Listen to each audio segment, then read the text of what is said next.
Good morning children, welcome to Praveen tutorial. कल की तरह आज भी मैं क्लास 10 का ही एनसीईआरटी बुक से एक्सरसाइज 1.1 का क्वेश्चन लाया हूँ और ये बहुत इंपॉर्टेंट क्वेश्चन है। क्वेश्चन नंबर 1 से लेकर 3 तक लास्ट वीडियो में हो गया था। आज चौथा क्वेश्चन इतना इम्पोर्टेंट है कि क्वेश्चन सेटर की नज़र में यह क्वेश्चन पहले ही झलक जाता है जिस क्वेश्चन को डालना ही है क्वेश्चन पेपर में। तो थोड़ा सा देखिए क्वेश्चन है क्या और इसको किस तरह से सॉल्व किया जाएगा। बहुत इजी है, कोई कॉम्प्लिकेशन नहीं है, कोई उलझन नहीं है। इसको थोड़ा सा ब्रेन को कंसंट्रेट कीजिएगा, समझ में आ जाएगा। Question number 4, given that HCF of 306 and 657 is equal to 9, तो फाइंड LCM ऑफ 306 and 657। अब देखिए इसका सॉल्यूशन कैसे होगा। क्वेश्चन क्या है, पहले क्वेश्चन समझना है। जो 306 और 657 का HCF 9 दिया हुआ है, तो यही 306 और 657 का LCM निकालना है। अब देखिए होता क्या है, इसमें फॉर्मूला है LCM इज इक्वल टू, सबसे पहले क्या क्या चीज़ दिया हुआ है तो देखिए, थोड़ा ध्यान देके उसको लिख लेना जरूरी है। HCF of 306 and 657 is equal to 9, ठीक है। अब LCM ऑफ यही 306 and 657 is equal to what. अब गौर कीजिए फॉर्मूला क्या होता है। LCM इज इक्वल टू, ध्यान दीजिएगा थोड़ा सा, product of two numbers by HCF होता है। क्या होता है? प्रोडक्ट ऑफ टू नंबर्स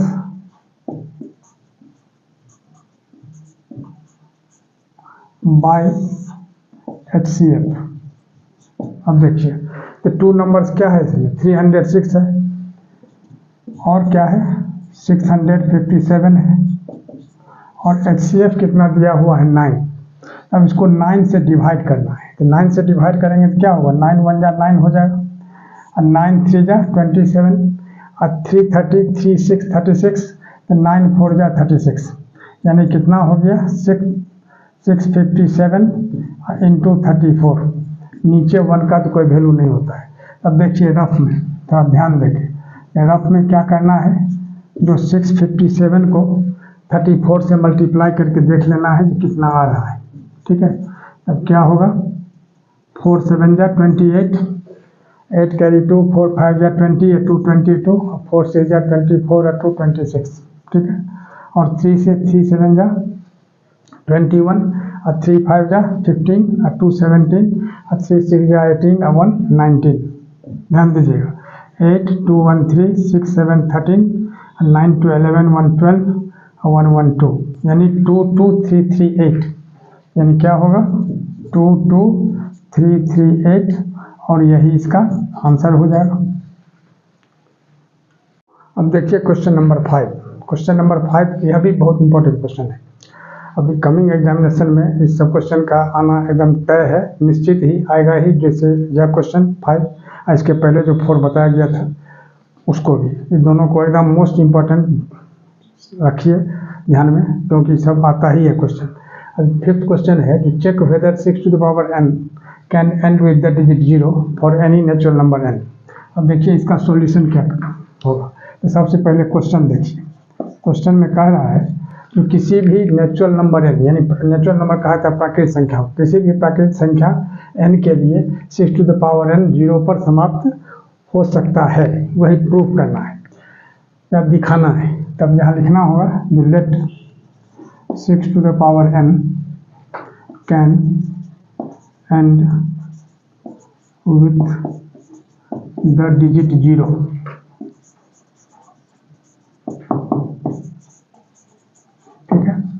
अब एक चीज ध्यान रखिए, जो नंबर 0 से एंड करता है, जैसे 10 हो गया, 20 हो गया, 30 हो गया, 40 हो गया, 50 हो गया, 100 हो गया, 1000 हो गया, वो निश्चित है कि वो 5 से डिविजिबल होगा। तब 6 to the power n can end with the digit 0, तो therefore 5 is a factor of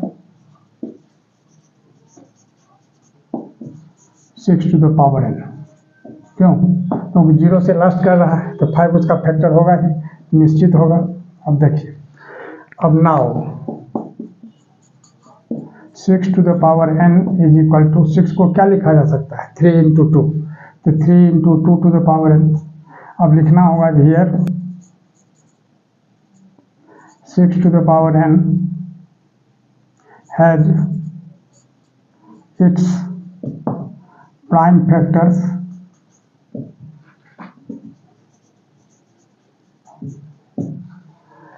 three and two और 2 and 3 भी आप लिख सकते हैं अदर देन 5। इसका मतलब क्या हुआ, अब थोड़ा सा ध्यान दीजिएगा। अदर देन 5 माने 5 नहीं, इसका फैक्टर होके क्या है 2 और 3 है। इसका मतलब यही हुआ here 6 to the power n has its prime factors 2 and 3 other than 5। जैसा कि 5 होना चाहिए था लेकिन 5 नहीं होकर के 3 और 2 है। तो सो यहाँ लिखना होगा आवर सपोजिशन, हम जो सपोज किए हैं वो सपोजिशन रॉन्ग है। So our supposition is wrong, और लास्ट में लिख देना होगा जो hence 6 to the power n cannot end with the digit 0।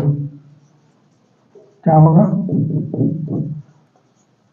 जो hence 6 to the power n cannot end with the digit 0। मतलब यही चेक करना था, मतलब अब फाइनल हो गया कि 6 to the power n 0 पर एंड नहीं करेगा।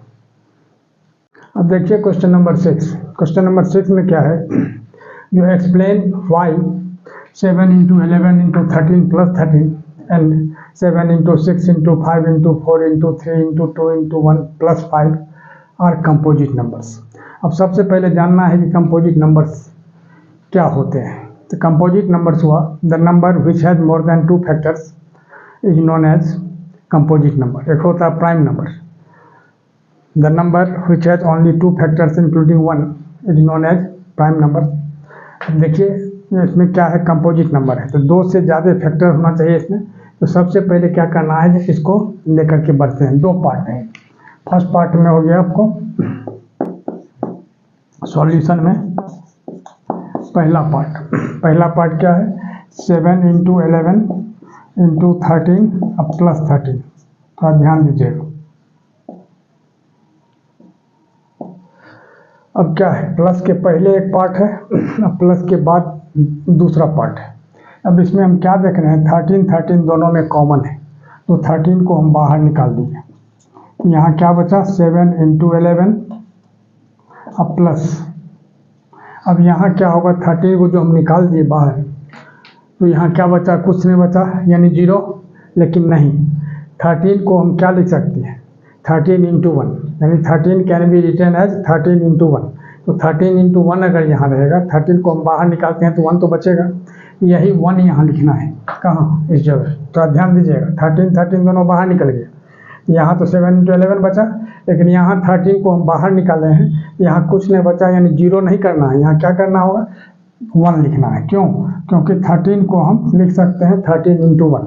अब यहाँ क्या होगा 13 और 11 7 जा कितना हो गया 77 अब प्लस 1। अब ध्यान दीजिएगा यहाँ 13 हो गया और यहाँ क्या हो जाएगा 77 अब प्लस 1 78। और 78 को अगर हम फैक्टराइज करते हैं तो क्या होगा 2 into 3 into 13 6 जा 78 है ना, 2 into 3 into कितना 13। अब ध्यान दीजिएगा थोड़ा सा, क्यों, क्योंकि 13 6 जा 78 होता है। अब यहाँ क्या देख रहे हैं, जो 2 से ज़्यादा फैक्टर है, यहाँ लिखना होगा जो सिंस द गिवन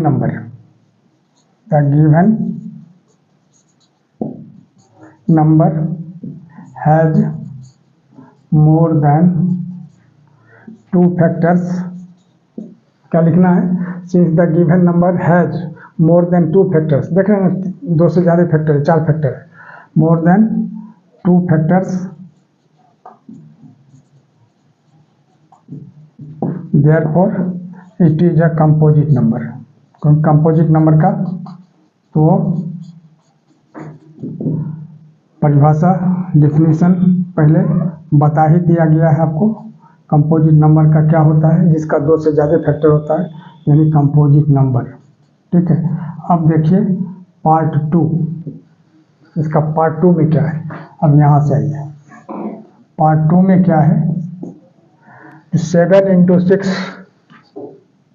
क्या लिखना है, 7 into 6 into 5 into 4 into 3 into 2 into 1, अब फिर प्लस 5। ठीक है, अब इसमें क्या देखते हैं, प्लस के पहले का पार्ट और प्लस के बाद का पार्ट, यानी 5 जो है सो दोनों में है, यानी 5 कॉमन आ जाएगा। यहाँ होगा 7 into 6 into 4 into 3 into 2 plus 1, अब प्लस यहाँ 5 जब हम कॉमन ले लिए हैं तो क्या होगा, 5 इंटू 1, 5 को लिख सकते हैं ना, तो 5 जब कॉमन ले लिए तो यहाँ क्या बचेगा, 1। अब ध्यान दीजिएगा थोड़ा सा, 5, अब इस सब को मल्टीप्लाई करना है, किसको, 7 6 जा 42 और यहाँ 4 3 जा 12 2 जा 24। ठीक है, यहाँ जो है इंटू 1 होगा, थोड़ा ध्यान दीजिएगा। तो 7 6 जा 42, अब 4 3 जा 12 और 2 जा 24। तो 42 को 24 से मल्टीप्लाई करके देखिए कितना होता है, 4 2 जा 8, 4 4 जा 16, 2 2 जा 4, 2 4 जा 8, यानी 8 हो गया 6 4 10, 8 1 9 1 10, यानी कितना हुआ, ये रफ में हो जाएगा, यानी 1008 हो गया, यानी क्या हो गया 1008 इंटू 1, यानी कितना होगा 1008 और प्लस 1, यानी 5 इंटू 1009, ये क्या निकला। अब इसको भी आपको दिखाना है, जो कंपोजिट नंबर है, तो 2 ठो तो है ही इसमें नंबर, लेकिन अब 1009 को हम 1009 इंटू 1 भी लिख सकते हैं, यहाँ लिखा जा सकता है 5 इंटू 1009 इंटू 1। अब लिखना होगा the sins the given number, यहाँ भी वही चीज़ लिखना होगा, the sins the given number has more than 2 factors,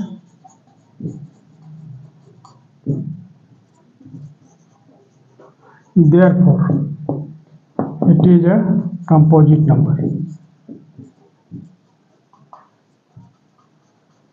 क्या होगा, it is a composite number।